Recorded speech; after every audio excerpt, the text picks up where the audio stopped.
Hello people out there in YouTube land. This is Risa Plays Medieval Jump.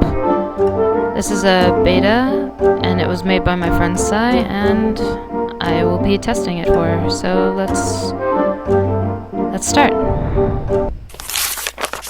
Once upon a time. Not. That phrase could only be used as the traditional beginning of children's stories and fairy tales. Unfortunately, this tale isn't very traditional. It might not even be fit to be a tale.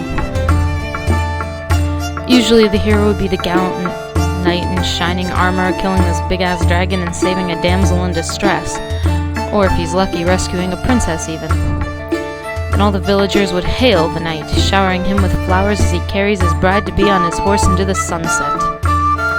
It's a ridiculous romantic story filled with hope, courage, and love that's worthy to tell your children and grandchildren when you grow up. When you grow old, yeah. Well, that's exactly what's happening to my extremely lucky best friend here. You're so cute, Jeff. I can't believe all this. It's so unreal. This is Jev, said best friend. He's always been fortunate for as long as I've known him. Recently, however, his good fortune skyrocketed. I would just like to take a moment to point out the awesomeness in the background here. You have Maggie, little Al, and Joodle, and just so much awesome everywhere. Oh, Harl. Okay, I love the background there. We're sitting around this large table with an even larger feast celebrating his bachelor party. He's going to get married to a princess tomorrow, so there's no better way to celebrate than a party with your comrades. Yeah. I tried to smile. Try is the key word. I'm happy for him truly, but I can't help feeling this speck of jealousy at how amazing fate has been to him. It further saddens me more by the fact that he's going to move up from a knight to a prince, for God's sake. And being a prince is a big deal. I've always secretly imagined myself to bear a secret royal bloodline that I'm supposed to know about when I'm 18 or something. My father suddenly came and said he actually adopted me and my real destiny is to be a prince. Apparently my best friend is living my dreams. Starting tomorrow. Yeah, life bites. Life has done that to me time and time again, and I don't even care right now if fate wants me to end up like this insignificant sidekick under the shadow of my friend here. Noticing my especially deep frown, Jev puts down the drumstick he's about to eat and turns his whole upper body towards me. I quickly masked with a fake smile, reminding myself that I'm not supposed to do this, especially tonight. Yeah, it's Jev's bachelor party. You're supposed to be happy for him. He's awesome.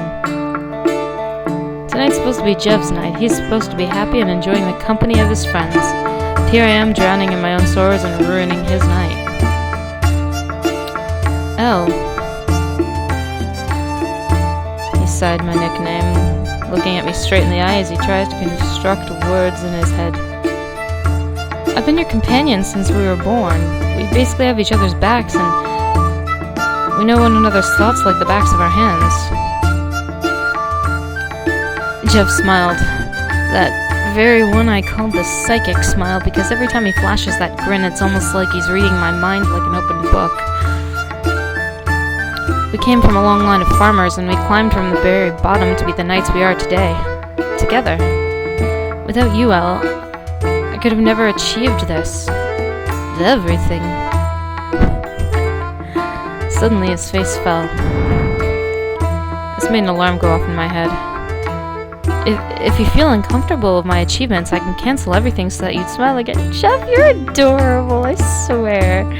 You're so cute. My smile? Yours matters too, Jev. What? No! This is your wedding, Jev. You're supposed to be happy. Blazes, Jev. You jesting? Threw in a light punch in his arm. That sounded more like a slap, but okay. This is what I fear the most, when a best friend attacks you in a guilt trip. You're marrying a princess tomorrow, for crying out loud. I held him by the shoulders, heightening my tones so I'd get this into his head.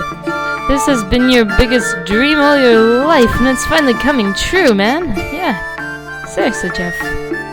Seriously. I already sit to my feet, genuinely smiling while ruffling a hand through his sandy hair. His adorable sandy hair. Okay. I'll smile with you. Only if you smile, buddy. Yeah. That your happiness is my happiness trick. Works every time. Though I'm surprised to know that I actually meant it now. Well, why can't you be happy when your best friend's happy? That's like the perfect thing. The actual truthful trick seemed to work because Jeff pushed himself to his feet too and gave me a half hug. I hope you'll find your princess soon, Elle. I'm giving you all my luck. Patted his hand twice behind me in a comforting manner, at which I smiled. 3 cheers for Jevorin and Raphael. The best friends. One of the men at our table suddenly hollowed, raising his glass of beer. At this, the rest of the men imitated him with their glasses. Hip hip hooray! After crying that out thrice, the party finally ended. Boy, am I glad it's over.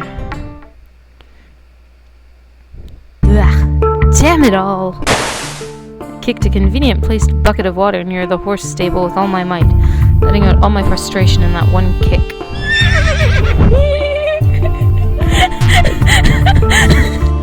The horse made me laugh, okay. The horses neighed in alarm by my loud ruckus, but only one seemed to be composed. That one calm horse is Shift, my steed. He's quite aware of my temper, so it's nothing new for him.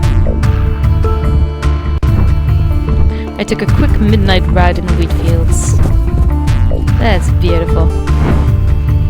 And it's too bad you're feeling upset, but otherwise the situation is beautiful.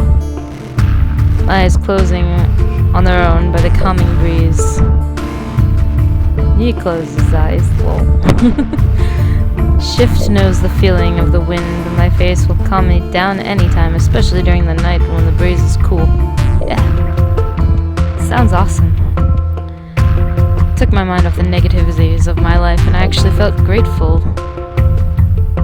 Being alive. To breathe in the air. Except that it smelled like something burning right now. What the fuck? I snapped open my eyes, and there in the dead of night I could see a group of villagers holding torches and pitchforks heading west. Sure, angry mobs are rather common here, but this late? Hi, angry mob. Ah, Sir Raphael! One of the mob members called out to me after I reached them. Immediately I slid down off my horse, a habit I like to do in confronting people. Sitting so high up on a horse while talking to someone simply feels rude to me. But you are a knight, so it's understandable to be up on a horse when villagers are on the ground. Yeah. What's happening here? You see, we encountered a witch just now. I completely blocked my hearing the moment when a witch subject was brought up. Witches are definitely in my line of duty, but it's not that I don't want to help with the issue, it's just that, well, let's just say I don't have very good experience in dealing with them. I can't stop smelling burnt hair thanks to one of them. So Raphael, would you mind guarding our livestock from the wolves while we go out hunting the witch? Ah, now wolves are my thing. Certainly, wolf attacks occur often nowadays. I'm honored to assist. Thank you. Good luck to you, sir. And best of luck to you, too. Then off the angry mob went, yelling and hollering. The angry mobs. Gotta love them. I sighed, mounting on Shift again before making my way east to where the livestock were kept. There's a large fence that held all the sleeping sheep, goats, pigs, and cows, along with a large storage building nearby. And And unfortunately, this is where I have to cut off the video because I only have 10 minutes and I have 4 seconds left. Bye!